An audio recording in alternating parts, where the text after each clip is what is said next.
Oi, pessoal, tudo bem? Revisão do parcial.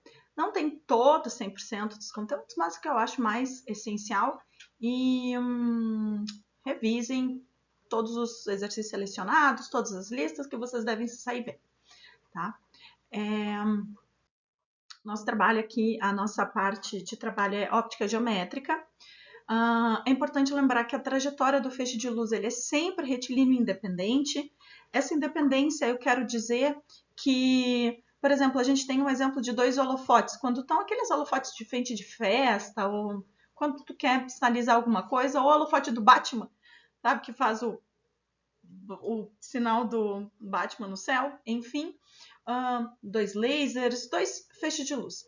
Quando eles se encontram em algum ponto do espaço, por exemplo, tem dois holofotes assim, aqui tô na câmera, dois holofotes assim, eles se cruzam, um feixe não interfere na trajetória do outro, então eles seguem em linha reta, tá?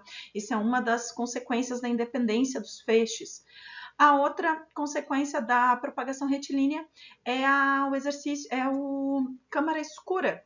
Câmara escura, a única relação que a gente tem é essa aqui, que é o princípio de máquina de fotografia, enfim, aquelas antigas. A gente pode ter câmara de orifício, né? Então a gente vai ter a imagem sendo projetada lá atrás, com uma distância, um tamanho de imagem y' em que o tamanho do meu objeto vai ser y.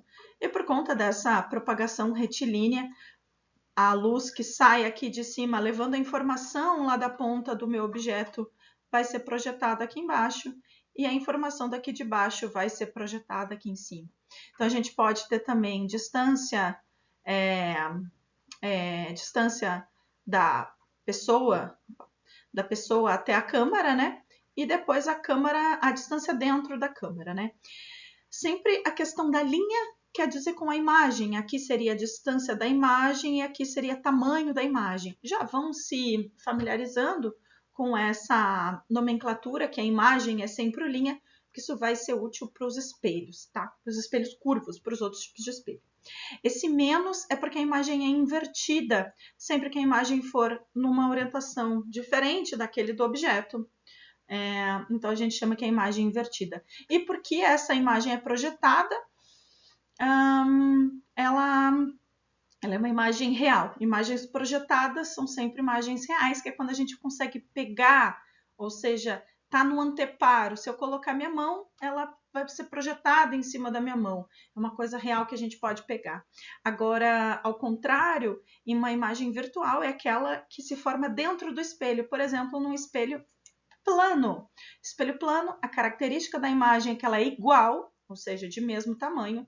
Virtual, tá atrás do espelho, e direita, na mesma orientação. E ela tem a característica de ser simétrica em relação ao espelho.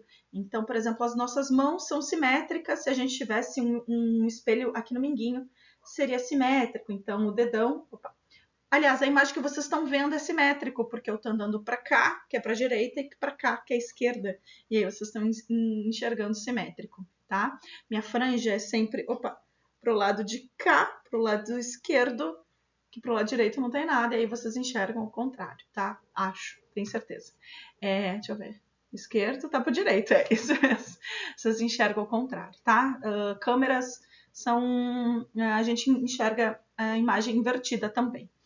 Meios ópticos é meio de propagação, tá? A gente tem 3. Meios transparentes é aquele em que a luz atravessa sem mudar de direção, sem sofrer nenhum desvio.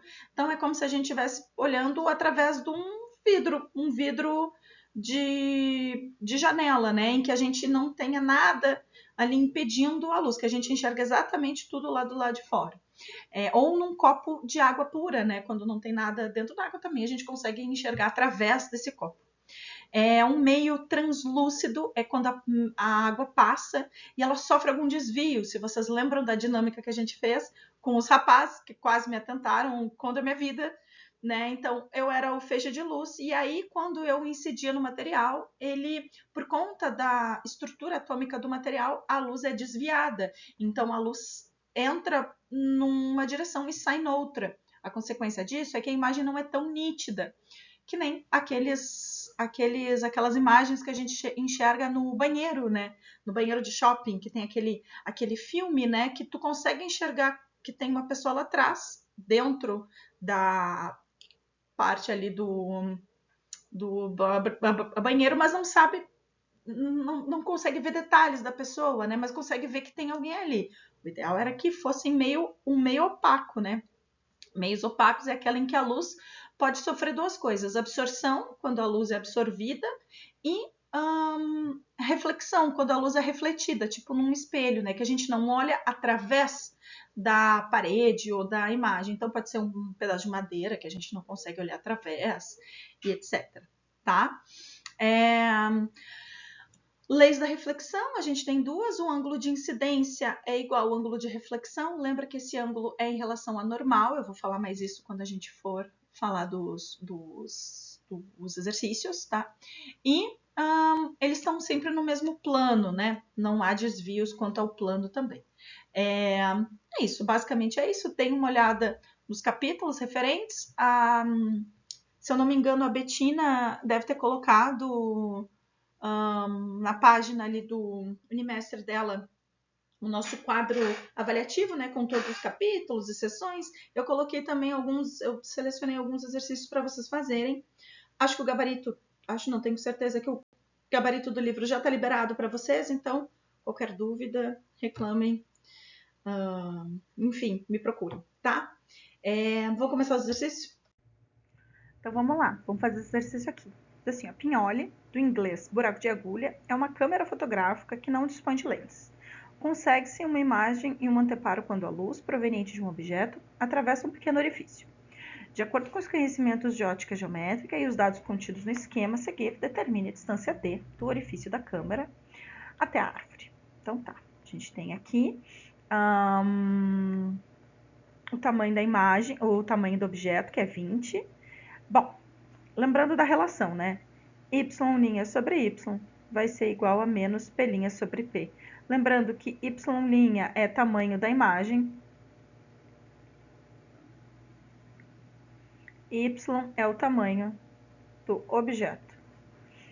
P' é a distância da imagem e P é a distância do objeto. Tá? E por que funciona? É mais ou menos como se fosse teorema de Thales, e aí, por conta desse vértice aqui, né? Desse vértice, a gente vai ter que os ângulos em torno do vértice, ângulos opostos do vértice são iguais, e a gente tem dois triângulos simétricos, dois triângulos proporcionais. Então, a gente pode usar essa proporção. Se vocês quiserem resolver por teorema de Thales, tudo bem, não tem problema. É a mesma coisa, tá? Esse menos aqui serve porque essa árvore está invertida. Sempre a imagem obtida, ela é invertida e ela é sempre real, porque ela é projetada no anteparo, tá? Então, assim, o nosso y' é menos 5, menos porque ela é virada para baixo, e o nosso tamanho da árvore é 20.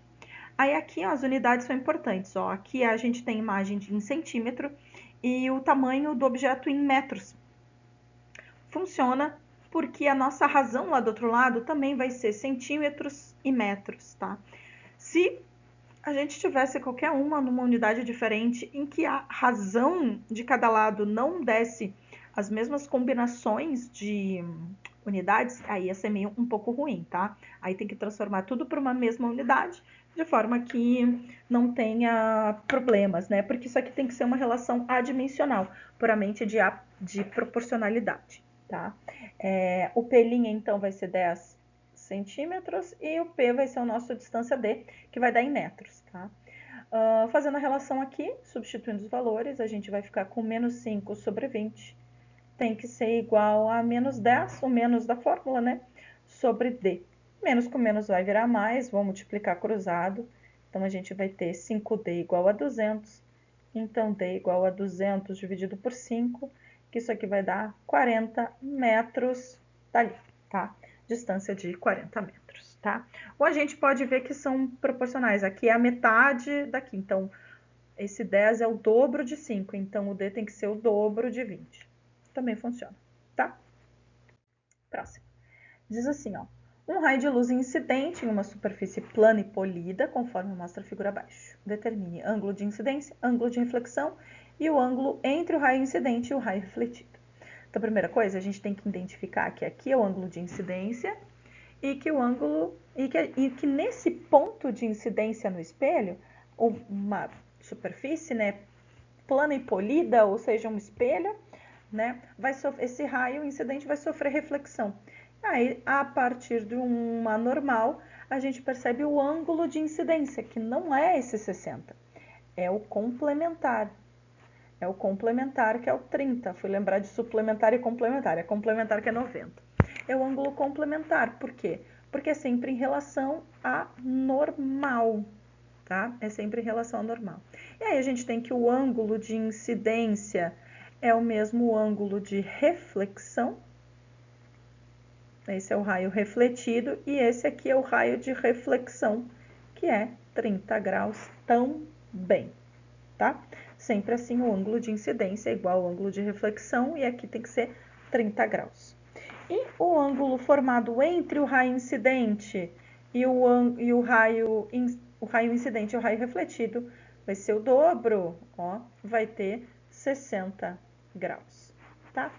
Se o ângulo de incidência for, sei lá, de 45, o ângulo entre o feixe incidente e o feixe refletido vai ser de 90, porque é sempre o dobro. Ou se fizer a pergunta inversa, e o ângulo entre o raio refletido e incidente é de 72 graus. Qual é o ângulo de incidência? O ângulo de incidência é a metade, então é 36 graus, tá? Só seguindo essa mesma lógica. É isso. Ó, vamos fazer isso aqui. Diz assim, ó, Piero, que utiliza seu relógio na mão esquerda, vou botar até uma pulseira aqui, ó, para exemplificar. Coloca-se a 3 metros de um espelho plano. Vamos desenhar o nosso espelho, bonitinho. Aí a pessoa tá a 3 metros. A imagem, como ela é simétrica e ela tá à mesma distância do objeto, ela tem que estar a 3 metros para dentro do espelho. Tá aqui, a pessoa aqui. E se ela tá com uma pulseira na mão esquerda aqui, ela tem que estar na mão simétrica lá do outro lado, que no caso vai ser a direita, certo? O garoto levanta a mão esquerda, que é a mão do relógio. Relógio na mão esquerda, ele levanta a mão do relógio. Pergunto pra ti, quando a gente levanta a mão no espelho e a mão tem um relógio e uma pulseira, a gente enxerga a mão com a pulseira ou a gente enxerga a outra mão? É que tá, a gente enxerga a mão espelhada. Se tu olhasse só o espelho, ia estar na direita. Mas a gente não tá enxergando a direita, a gente tá enxergando a nossa mão esquerda. Mas como a imagem é espelhada, a gente enxerga o outro lado, tá? Mas é a mesma mão que tu levanta, não é a outra mão, né? Bom, vamos ver as alternativas aqui falando da imagem.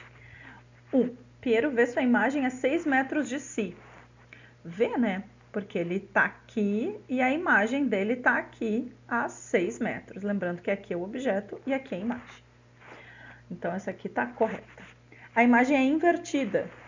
Eu não me vejo de cabeça para baixo. Invertida é quando tá de cabeça para baixo. Isto é, está com os pés para cima.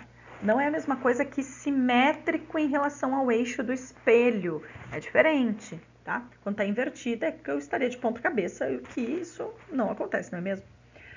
3. A imagem levanta a mão que não possui um relógio. Não, né? Quando a gente levanta a mão, é a mão do relógio.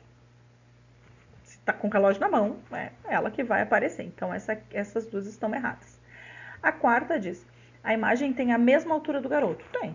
Não é menor, não é uma câmera, não é um outro tipo de espelho, é um espelho plano em que tem a mesma altura do garoto. Apenas 1 e 4, D, tudo certo, tranquilo, desculpa. Me afoguei comigo mesmo. Tá, vamos para a próxima. Tá aqui, de onde é que vemos, né? Então,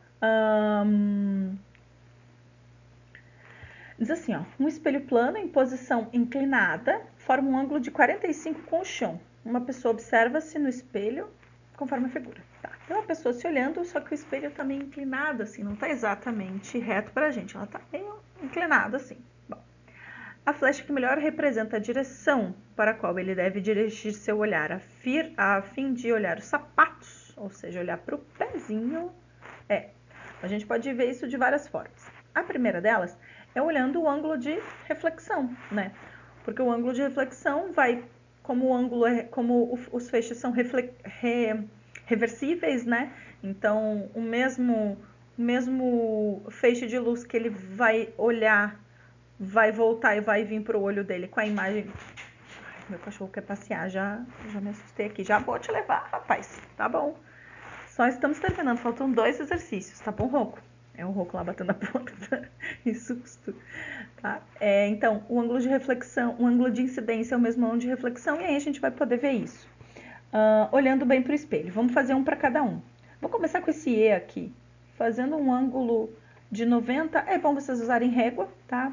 Para verem isso direitinho aqui, ó. Bem uma normal, bem bonitinha. Então, o ângulo vai ser bem aberto aqui, ó.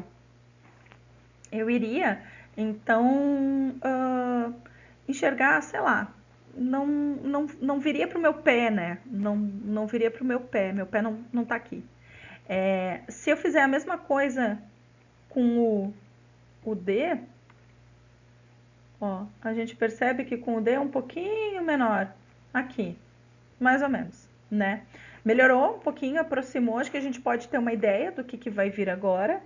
Então, o C vai vir um ângulo aqui, mais próximo, quase próximo, mas eu acho que o B dá um ângulo melhor. Então, traça direitinho retas paralelas aqui, ó. E, na mosca, no olho da barata, tá? No olho da barata. Então, ângulo de incidência, traça as normais, isso aqui são todas as normais, ó, que formam um ângulo de 90 com o espelho. E esse dá bem no sapato. Outra forma de fazer isso é fazer o desenho do guri simétrico lá do outro lado. Assim, ó. Então, eu tenho que virar a cabeça aqui, nessa linha, lá pro outro lado. Mas, ih, minha internet vai cair? Minha luz caiu? Não, quase, piscou. Bom, tá aqui. Aí, a gente tem que o prolongamento do B dá bem lá onde seria a imagem do pé. Então, a gente também pode ver isso, ó, o prolongamento do A dá em outro lugar, o prolongamento do E dá para lá, o prolongamento do D tá para lá, o prolongamento do C tá para lá. O único que aponta para o lugar aonde o pé estaria, porque o pé é simétrico para o outro lado, ó. O rapaz vai estar assim, ó, porque ele tá meio torto em relação ao espelho, né? Então, tá meio na diagonal, então o pé estaria mais no finzinho aqui e a cabeça estaria mais aqui. Porque ele está um pouco inclinado em relação ao espelho, tá? Então, pode usar esses 2 raciocínios, um complementar ao outro. Eu gosto bastante do ângulo de incidência e reflexão, porque usando uma régua ou desenhando bem bonitinho ali, sai super direitinho. Então, a alternativa B, no olho da barata. Próximo. Mesma coisa aqui, ó. Na figura abaixo são representados a lateral esquerda de um carro, seu espelho retrovisor e 9 pessoas, correspondentes aos pontos 1 e 9. Quer saber quais são as pessoas que a gente enxerga? Então, a gente pode ver pelo ângulo de reflexão e pelo ângulo de incidência também, tá? A partir dos olhos do motorista. Então, aqui é bom uma régua, tá? Vamos fazer o ângulo de lá. Então, ó, aqui ângulo de incidência normal. Já desenha a normal do espelho, que é uma caixinha assim, ó, e faz lá. Então, ele não vai passar no 9 nem no 3, mas o 8 e o 6 vão. Depois, a gente tem o outro raio que incide na ponta de cá, e aí ele vai passar aqui, né? Ele vai ver, então, só o 7, 8, 6 e 1. Letra E. 1, 7, 6 e 8. Isso, tá? Outro jeito de fazer é ver aonde o ponto simétrico atrás do espelho estaria, tá? Então, mesmo com régua, tá? Porque como o raio de luz anda em linha reta, então a geometria é a nossa maior amiga aqui. Então, a mesma distância daqui tem que estar para trás do objeto, e daí faz o prolongamento desses raios. Vai dar na mesma coisa, tá? só vai começar daqui e passa pelo espelho, vai dar nos mesmos raios, pra cá e pra cá, tá? Vai dar no mesmo e acho que agora acabou. Pronto, obrigada, pessoal. Boa prova, divirtam-se, façam todos os exercícios, dúvidas, problemas, me cheguem até mim, tá? É isso, fórmulas, não tem muitas fórmulas, né? As fórmulas vão estar na prova, mas é só da câmara escura e do ângulo de incidência igual de reflexão, que não é uma fórmula, mas enfim, né? E é isso. Até semana que vem. Beijos. Tchau.